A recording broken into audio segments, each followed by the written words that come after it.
All right, so we're going to go ahead and get started. This is Carrie Vanderboom, and this is our second Spina Bifida Association of Alabama adult webinars. Today's webinar will be exercise tips from Lori Watkins and Emily Mallard. I'm going to read their bios, and then they're going to go ahead and get started. If you haven't already, please mute yourself or I may have muted you, Josh, speaking to you.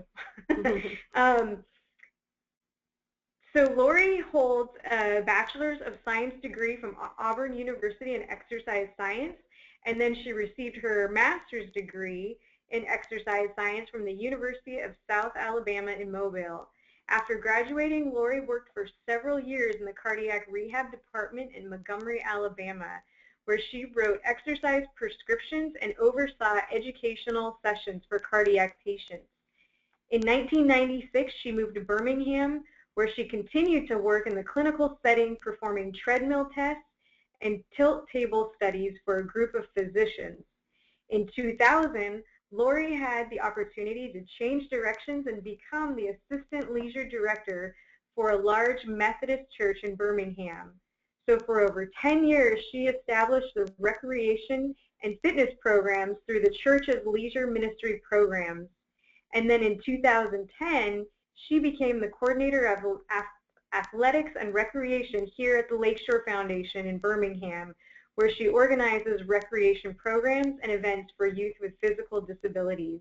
She also co-directed the Spina Bifida Association of Alabama Camp VIP for Youth for the past 4 years, as well as the first adult VIP retreat this past summer.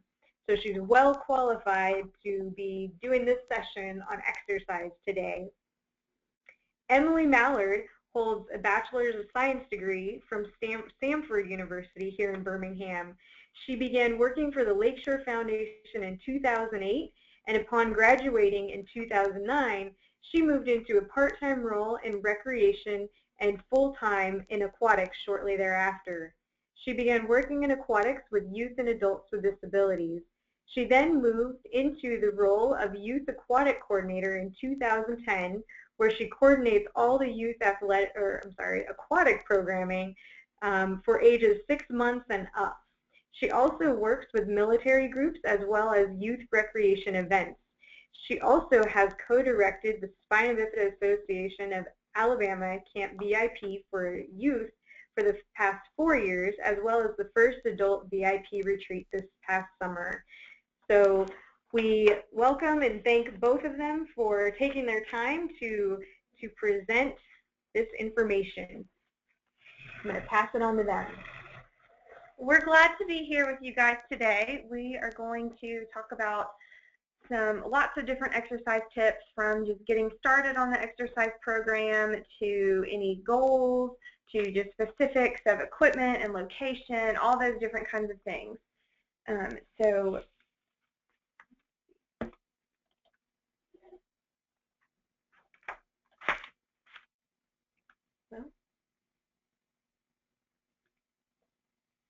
Okay, so before beginning any exercise program, we just have a couple of suggestions and guidelines as far as just different aspects to kind of make it the most successful. The first one is just location. You can be active pretty much anywhere you want to be, from home to an actual fitness center to just a park or some sort of trail, even the mall, anywhere there's a chance to be physically active, really wherever you go. So don't let that be a hindrance. If you feel like you don't have time or the money to have a gym membership, park farther away and just work on it that way. Before beginning any exercise program, think about the equipment you might need, if any. Lori's going to talk about that in a little while, but if you are going to use equipment, just make sure that you're prepared with that in the beginning. If anything needs to be adapted, go ahead and work on that. If there are any allergy precautions or considerations that need to be taken into account, just make sure that you have the right equipment before you begin anything. And if you're not sure what to use or are not sure if you have the right thing, find somebody and ask for help. Make sure you don't want to injure yourself just from using the wrong kind of equipment to start with. And accountability. This is a huge one in starting any sort of exercise program. You're going to be the most successful anybody is if you have a partner, somebody there to encourage you to do your program together, even if you're just calling each other at night saying, how did yours go? You know, mine didn't go so well. Let's try this next time, just to kind of keep yourself accountable to staying on track. Hydration is also another important one. As you all probably know, it's recommended to have your standard 8-ounce glasses of water a day. But you have to remember, when you start any sort of program, you're going to want to increase that a little bit. Make sure you stay hydrated. Listen to your body. Make sure that you're fueling it with your water and food intake to be successful in those programs. Also, before you begin, you want to make sure that you do some sort of warm-up exercise and stretching just to keep yourself limber, especially if you're kind of beginning something for the first time. You want to start off easy, make sure you stretch, make sure you have a cool down at the end. Really kind of listen to your body before you jump right in.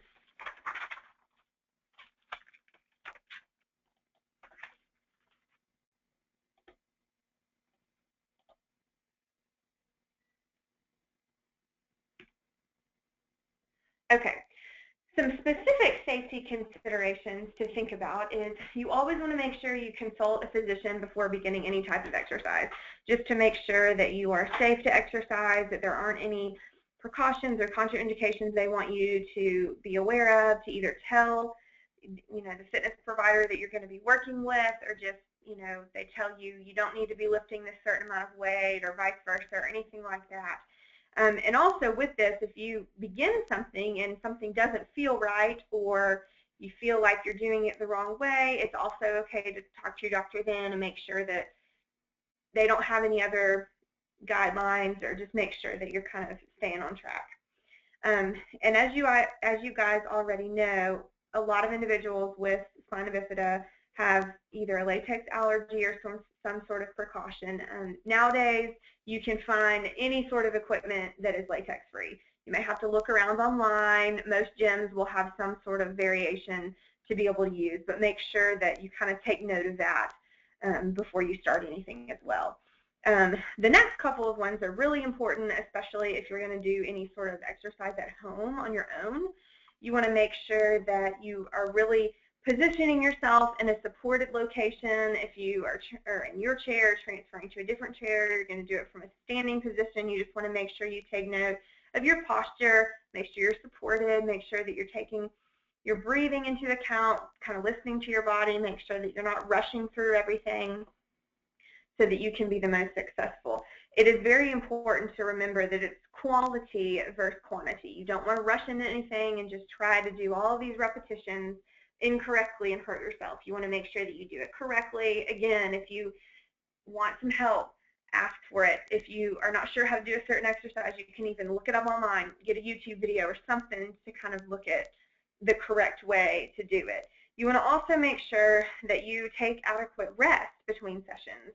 If you don't want to start out and work out every single day, you want to give your body a chance to, and your muscles a chance to recover from that.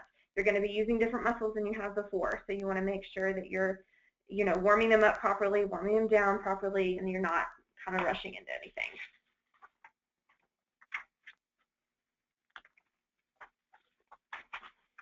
Some just general recommendations as far as how often you should exercise, all of those kinds of things. It is recommended to work out at moderate intensity with a variation between cardio and strength about 5 times a week for 30 minutes. So it's about 150 minutes a week. Now, I know that sounds like a long time, and it may be when you start out, you may want to start out at 10 minutes a day, a couple times a week. Just, listen to yourself. Don't start out at the, at the very most. And since you do want to work up to that amount of time, you do want to make sure that it's something that is enjoyable, that you are getting a lot out of, that you're getting excited about it. You may kind of feel like you're getting into a rut, or your muscles kind of get used to everything, and you may need to change it up a little bit. So just make sure that you are varying everything. You don't want to get doing the same old over and over again. And again, it's important to start out easy. It's not a competition. It's not a race. You want to take care of yourself, listen to your body, make sure that you are doing everything that you need to. All right, guys, this is Lori. I'm glad to be with you guys today. I'm going to kind of get to the nuts and bolts of kind of the equipment and some specific exercises that you can do, whether, like Emily said, whether you're in a gym or out on a trail or at home or wherever. You can see the list of equipment options that we have, and by no means is this the only list that there is out there. Get creative with it. We'll talk about a few things in an upcoming slide, but these are just some basic pieces of equipment that you can get at a local store. I mean, Walmart or places like that. You can find these. You can order a lot of it online, and most of it's very inexpensive. So you're not having to fork out a lot of money to get started. But there are TheraBands. Again, with the latex allergy or latex precaution, you can find them online that are latex free. But TheraBands are good. Hand weights, anywhere, I mean, you can get as low as 1 pound, I mean, and go up from there. But find something that you feel like is a good workout for you. It's not too light, but it's not too heavy either. But you can purchase some hand weights. Balls that you could utilize, stability balls to help with core muscle strength. Medicine balls you can find pretty easily, and they vary in weight as well. And then sometimes just a regular old rubber ball that you can use. We have some exercises that we'll show you in a little bit that you can use that with. There's also kettlebells. You could do some various exercises with those. And then sometimes just using your own body weight works just as well. So if you're limited on being able to get some equipment, body weight works just as good. And again, like I said, get creative with it. Find those things that you enjoy working with. Like anybody else, if you don't like doing it, you're not going to stick with it. So find some of those things that you feel comfortable with using. All right, so let's talk about some different things that you can do to modify it at home. If for some reason you don't have some of that equipment, the hand weights or TheraBands or things, there are actually some, it might seem like a silly little list, but it works. But there are some things that you can grab from home. You can get cans of soup, cans of vegetables. Those you can use as hand weights. Milk jugs work great. You can use half gallons or gallons. If you're feeling, really skippy, you can get a whole gallon. But that's a lot of added weight. Handheld water bottles, you can put water in that. That gives it a little bit of weight. Something as simple as a bag of sugar or flour, you can get those in 5-pound bags. You can use that. For some stretching, just a hand towel at home will work. So there's a lot of different things, if you can just kind of think through it, that you may already have at home where you don't have to go out and purchase. But just remember, any movement over and above what you do in a normal day is good. So think about that, and anything that you can do during the day that's over and above your norm is awesome. All right, so let's get into some of the specific exercises that you can do. So we'll start with some free weight exercises. You can see some of the little pictures there on the screen. These can be done from a seated or a standing position, so whichever you feel more comfortable with. Typically, we say 3 sets of 10 with about a 30-second rest in between.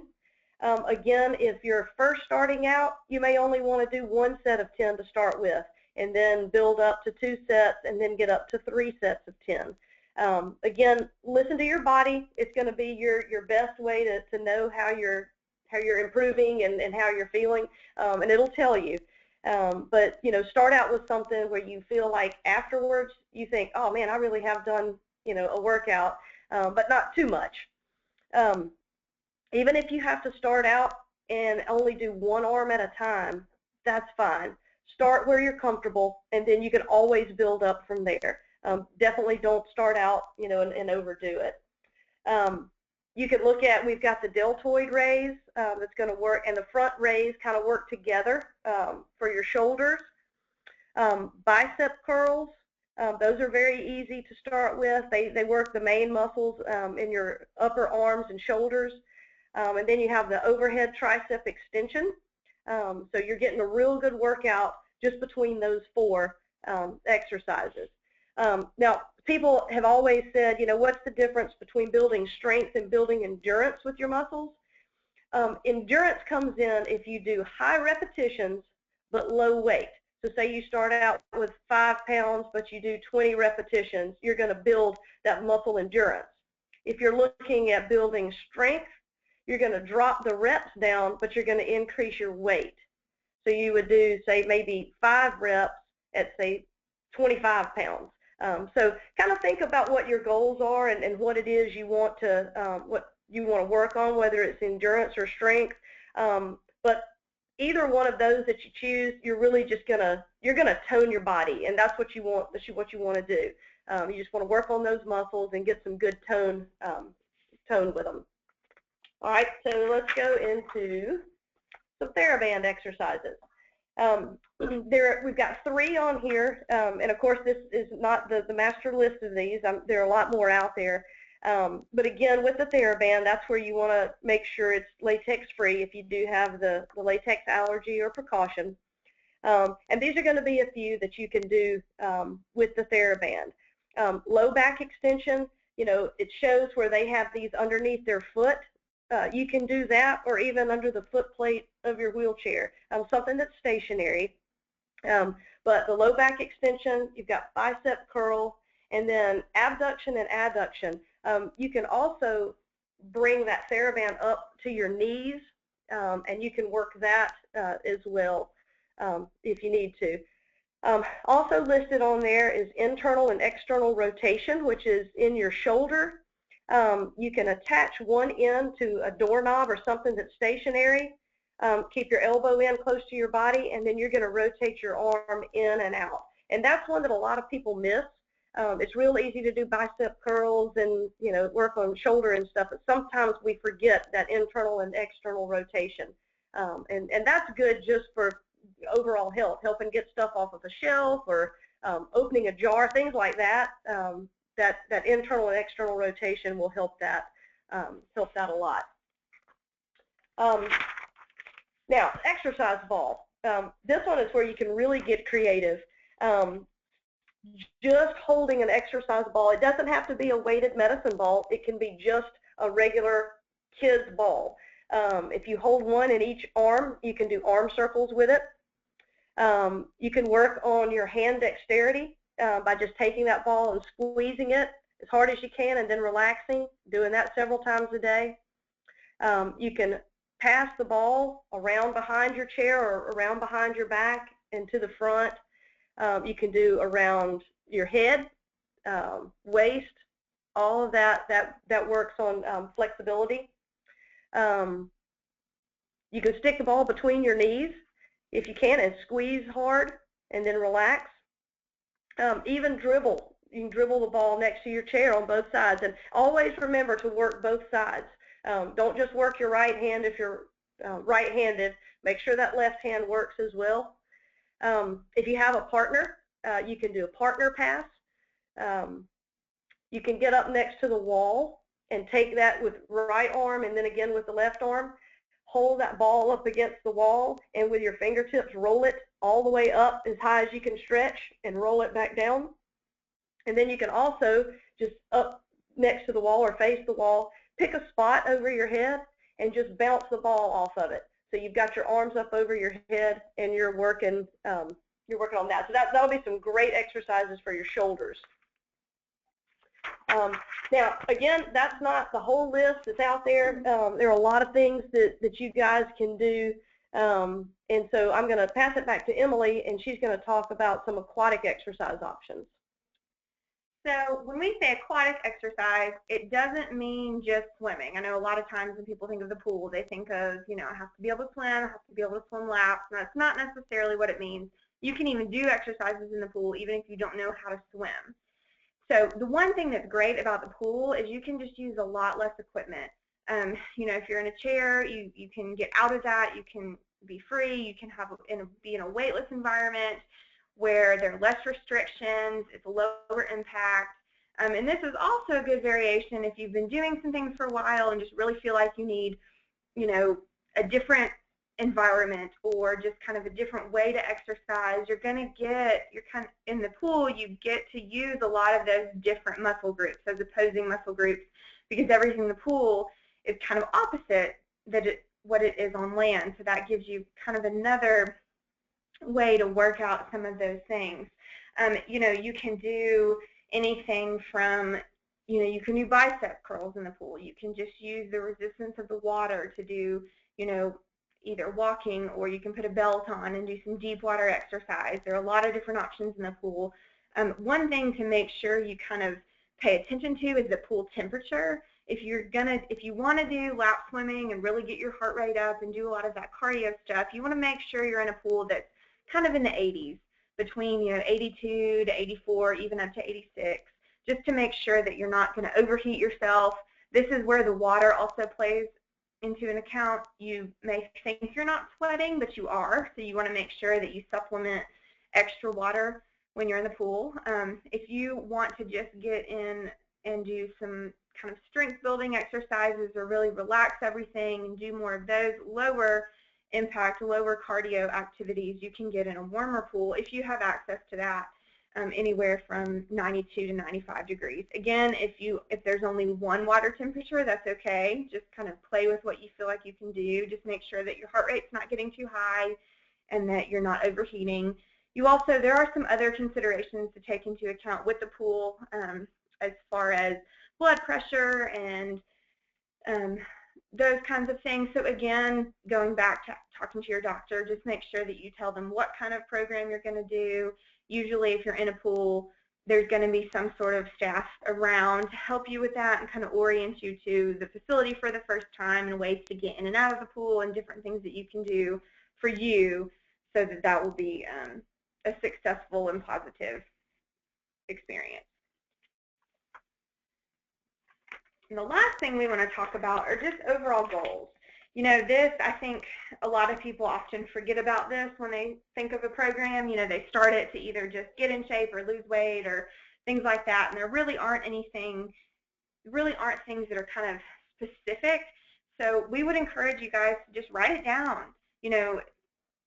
Keep yourself accountable. Talk to a partner, a friend, somebody. Plan it in your schedule. I know, usually those barriers to exercise are, money to join a gym or time to do it or things like that. But if you plan it and you write it down, you'll be more successful. They say that after a month of doing something new, it becomes a habit. So just stick with it. The first few weeks may not be easy. You may feel like you're not having any benefits or it's not getting any easier, but it will. Just kind of keep going with it. Another thing you can do is during commercial breaks at home, either leave the remote so you have to move around and change a channel, or every time there's a commercial, you're going to pick some sort of exercise to do for those 3 to 4 minutes. Or if you're watching a show, every time they say a certain word, you do a certain amount of repetitions, and you would be surprised how quickly that will go by just from a 30-minute show. And I would say most people probably watch, something every day or every couple of days. And then as you really get into your program, you probably notice that things that were once hard are now becoming easier.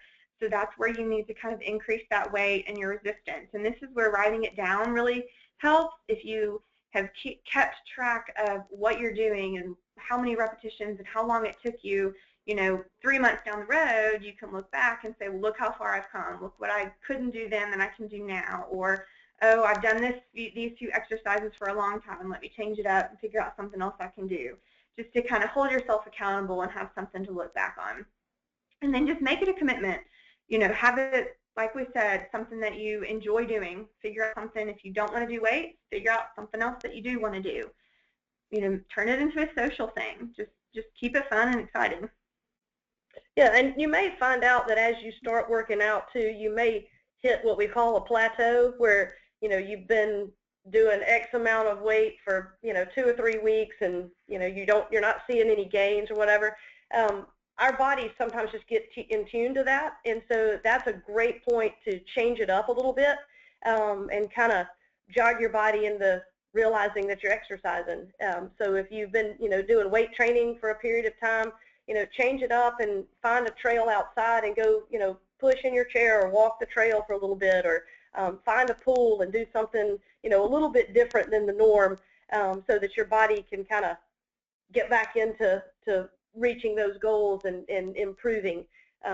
And you know, it's easy for us to hit those plateaus, but I think we can jumpstart it a little bit if we get creative and try. So again, like Emily said, it is a commitment, but it's a commitment that I think we all need to make in our lives. And you know, I think after a period of time, I think you'll see some very positive benefits from it. And like we said earlier, any movement over what you normally do is positive. So just have fun with it. Great. So we do have some time for questions if anyone out there may have some questions. So one way that you can ask a question is by, if you look at your little screen, there should be, and I'm going to share my screen again, there should be an area down here that says chat. You can see the little mouse is moving over it, and there's a place where it says enter your message, and you can type in there if you have any questions for Emily or Lori. You can also change it right here to say to just ask us, the organizers, the question. But if you leave it at everyone, then everyone can see it. So it's up to you. So we have a few minutes if you have any questions about any exercise things that they had talked about, or maybe something that they didn't hit on that you're interested in.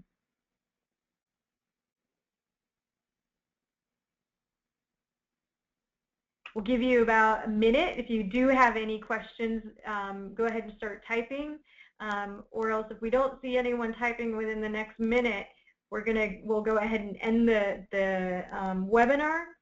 But if you think of any questions later, you can always email myself, or you can write it in on the Spina Bifida Association adult webpage, and we will get those answers for you.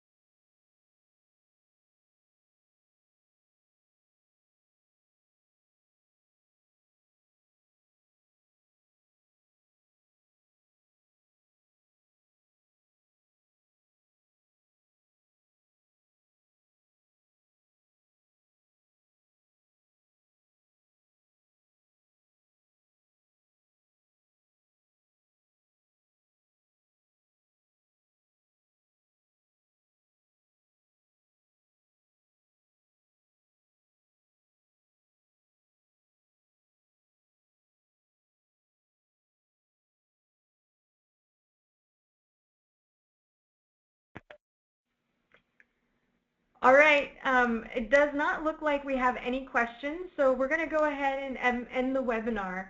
But again, if you do have questions later on, go ahead and email me on the Spina Bifida Association email address or on the Facebook page. We hope that you enjoyed the webinar today and learned something new.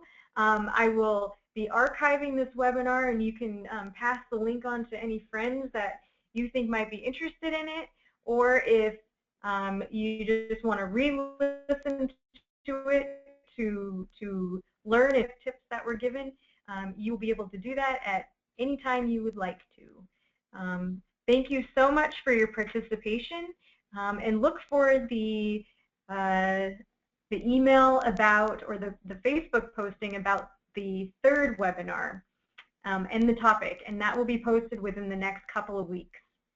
Again, thank you. And thank you to Lori and Emily. Bye.